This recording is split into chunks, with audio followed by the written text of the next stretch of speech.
Many netizens have asked me what I think about the tense China-Japan relationship.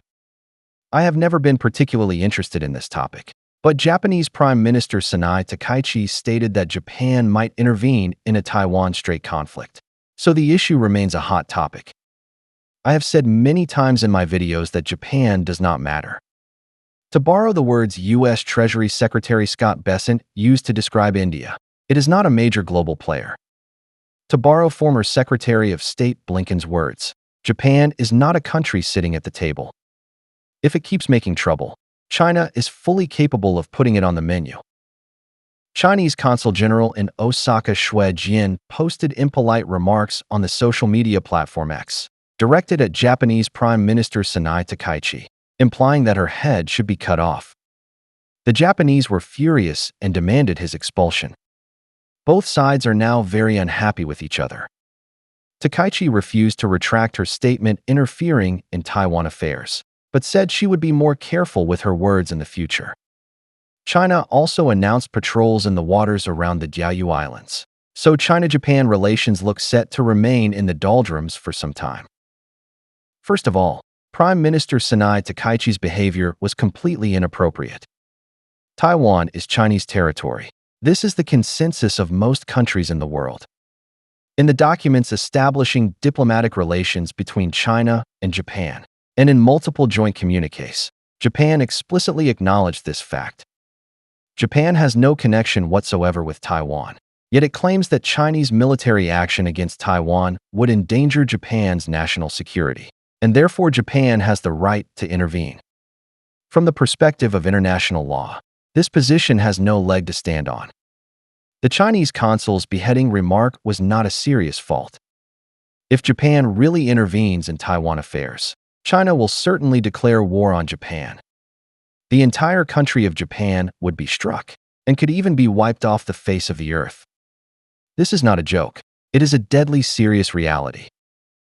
Second, we need to understand that Takaichi made these Taiwan-related remarks, mainly to amend the pacifist constitution and give Japan the right to wage war again. Japan's pacifist constitution is the result of World War II and was formulated under American supervision. Japan has still not fully reflected on the harm it caused Asian countries during that war.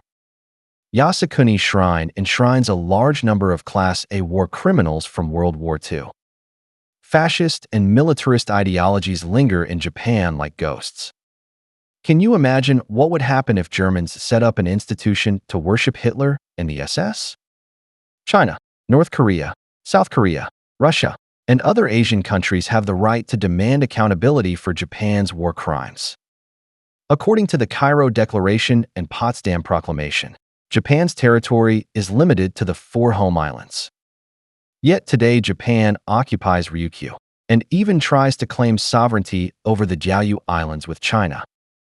This is greedy and shameless. China has no reason to compromise with Japan. Even Japan's American daddy is quite cold toward Japan. After all, the pacifist constitution is the chain the Americans put around Japan's dog neck. If it breaks free from the chain, America might even get bitten by it. The Americans are not that stupid. It is the only country on Earth that dropped atomic bombs on Japan.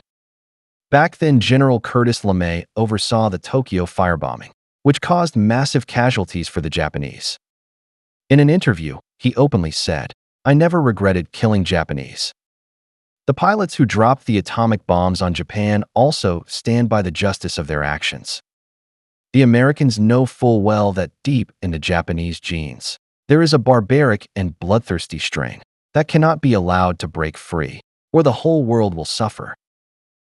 Third, with China's military strength and overall national power today, dealing with Japan would be a piece of cake. China has plenty of ways to sanction Japan in economic, technological, and military domains. In international politics, China could raise the issue of Ryukyu's ownership, deny Japan's theft of sovereignty over Ryukyu, explicitly support Ryukyu independence, establish an exile government in Beijing, and at the right moment send troops to intervene and fight Japan. Since Japan's militarists want to revive, China will absolutely not hold back. It would launch surgical strikes against Japan, and completely eliminate it. I want to say that in an avalanche, no snowflake is innocent. I do not think any Japanese deserve sympathy, because this is the prime minister they elected. They must bear the consequences. So, I suggest the Chinese government give the Japanese government no face at all, refuse to compromise with them, humiliate Japan in every possible way, and let Japan know its status is that of a dog. If the Americans cannot manage their own watchdog, China is willing to help America handle it and give it a lesson. If the Japanese go to extremes and start a war with China, that is perfect. Settle old and new grudges all at once. See you on the battlefield. Because of the trade war and technology war the U.S. launched against China, the international order has become chaotic, and the United Nations has lost its due authority and dignity. In such a historical moment, China must stand firm to uphold the international order and prevent the world from sliding back into the law of the jungle, where the weak are prey to the strong. For countries that constantly stir up conflicts and wars, China must resolutely sanction them. When necessary, dispatch troops to safeguard national interests and strike directly at the sources of war. Let their native residents taste the power of bombs and experience what it feels like to be bombed. I think Japan is an excellent practice target. This country is big enough, with decent military strength too.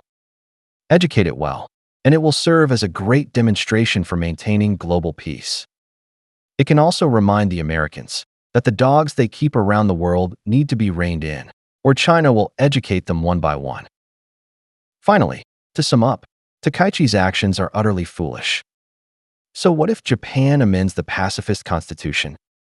If amending the pacifist constitution could boost national power and enable a war with China, why wait for her to propose it? Her current moves will not bring Japan any security. All the things the Japanese fear will come true. Is she worried that China unifying Taiwan would cut off Japan's maritime lifeline and put Japan in an existential crisis? Originally, China's unification had no plans targeting Japan. Since she brought it up, China will satisfy her. I hope the Japanese remember this day. Any unpleasant events that follow will be choices the Japanese made themselves. If you keep electing prime ministers like this, prepare to welcome war.